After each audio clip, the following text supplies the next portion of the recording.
കേരളത്തിലെ മുഖ്യമന്ത്രി ചർച്ചകളിൽ പി ചിദംബരവും അശോക് ഗെഹ്ലോട്ടും അടക്കമുള്ളവർ നിരീക്ഷകരായി എത്തുമെന്നുള്ള സൂചനയാണ് ഇപ്പോൾ ലഭിക്കുന്നത്.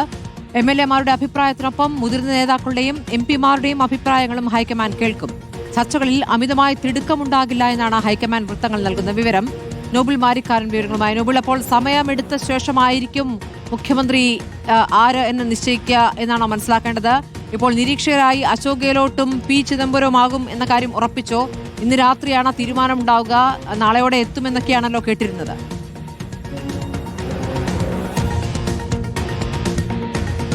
സ്മൃതി, കോൺഗ്രസ് സംബന്ധിച്ച് അധികാരം കിട്ടിയ പശ്ചാത്തലത്തിൽ ഇനിയിപ്പോൾ മുഖ്യമന്ത്രി ചർച്ചകൾ ഹൈക്കമാൻഡോട് ഇടപെട്ടുകൊണ്ട് വേഗത്തിലാക്കാനുള്ള ആലോചനയുണ്ട്. പക്ഷേ അത്ര തിടുക്കം എങ്കിലും പ്രത്യേകിച്ച് മറ്റ് സംസ്ഥാനങ്ങളിൽ കോൺഗ്രസ് നേരിടുന്ന പോലെ റിസോർട്ട് രാഷ്ട്രീയമൊന്നും കേരളത്തിൽ പ്രതീക്ഷിക്കുന്നില്ല. അതുകൊണ്ട് മറ്റ് പ്രതിസന്ധികൾ ഇല്ല എന്നാണ് കോൺഗ്രസ് നേതൃത്വം വ്യക്തമാക്കുന്നത്. ഇന്നിപ്പോൾ പുതിയ നിരീക്ഷകരെ നിയോഗിക്കും എന്നാണ് അറിയാൻ കഴിയുന്നത്. പ്രധാനമായും രണ്ട് പേരുകൾ പരിഗണനയിലുണ്ട്. ഒന്ന് പി ചിദംബരം, മറ്റൊന്ന് അശോക് ഗെഹ്ലോട്ട്. കോൺഗ്രസിന്റെ മുതിർന്ന പ്രധാനപ്പെട്ട നേതാക്കളാണ്, മുതിർന്ന നേതാക്കളാണ്, ദേശീയ തലത്തിൽ പ്രധാനപ്പെട്ട നേതാക്കൾ കൂടിയാണ്.